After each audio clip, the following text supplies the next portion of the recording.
No, bro, I'm telling you, I saw it with my own eyes. Uh-huh.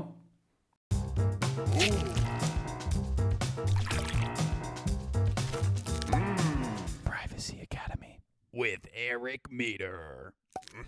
When I was younger, I got really obsessed with using Photoshop to create crazy photos. It was amazing to me that you could create such realistic photos of things that never happened.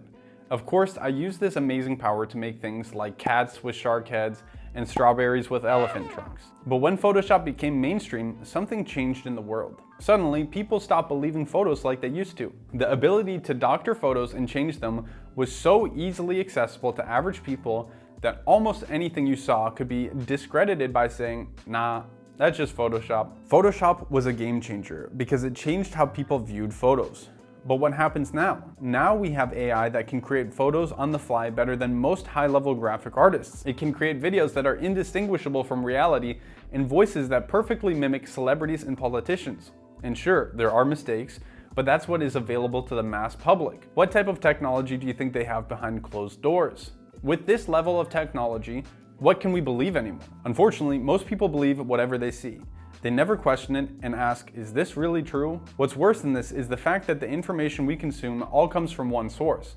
Not from our real eyes, but our digital eyes. Not from a book that is printed once and forever printed that way, but from articles that exist on computer screens that can change in milliseconds. We are relying on a virtual world to tell us the truth about our real world, even though we know that our virtual world is filled with lies. More than that, the virtual world we live in is controlled by people.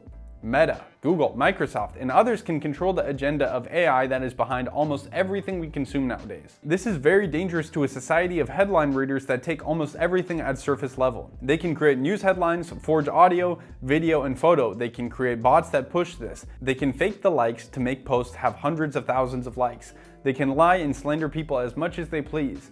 Even on a personal level, even if you got a text right now that said, Dad, you would 100% believe whatever in the text message was sent by your father, when in reality, you're just reading words on a screen that can be manipulated. If these big tech companies can control these platforms, they control what you see, then you need to ask yourself, why are they showing you what they're showing you? If they control these systems, why are they talking about Epstein so much, even though it looks like it's to their detriment? Why did the Matrix-breaking Andrew Tate become the most famous person across all platforms when he claimed to be the most censored person? Situations that are designed specifically to question them, attack them, and their character. Well, that's the million-dollar question, isn't it? The point of this video is not me calling everyone controlled opposition or claiming to know the truth behind everything that is being pushed across the world. What I'm saying is there is a reason behind everything you see online, and there's a reason behind why they're showing it to you. What I'm saying is that we are reliant on tools controlled by other people to learn and get our information. That seems pretty dangerous, doesn't it? We are surrendering our most important aspect of life to a small group of people. We are surrendering our thoughts,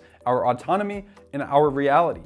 With this level of technology, for the first time in history, I believe they have achieved what is akin to mass-level brainwashing. So what is the solution? Well, there are a couple gaps that need to be fixed, but it is not unfixable. First off, we need to get away from big tech. We need to get away from surveillance technology.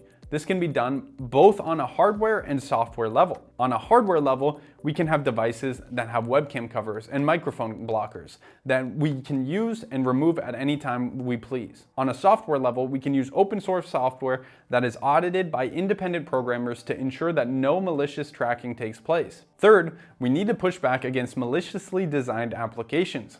Applications like social media are designed to rewire your brain the same way as drugs. They provide dopamine and they are the social gateway to the world nowadays. Fourth, we need to have a new approach in what we're teaching our youth. They are entering a new world that isn't like the world that we grew up in. I saw it firsthand. They are under attack in many different ways. Now more than ever, children need to understand how to critically think. They need to understand that technology can be used like poison and that anything they consume, be it food, music, information, medicine, drinks, and so on, can affect them negatively. The youth needs to be conscious and vigilant in their journey to adulthood. They are under attack. Their empathy is being turned against them into suicidal empathy. Skepticism is needed now more than ever. Just because you're seeing something doesn't mean it's true. Just because you hear something doesn't mean it's true. So, then how can you find truth? Well, truth is always available for those who search for it. Truth is ultimate, and lies cannot hide truth ultimately. In times of mass manipulation, in times of censorship, propaganda, and powerful deception, it doesn't mean that truth is lost. It means that you have to look inwards to find it. Follow your divine inspiration, Follow love, find faith, and do your best, and then surrender. Thank you.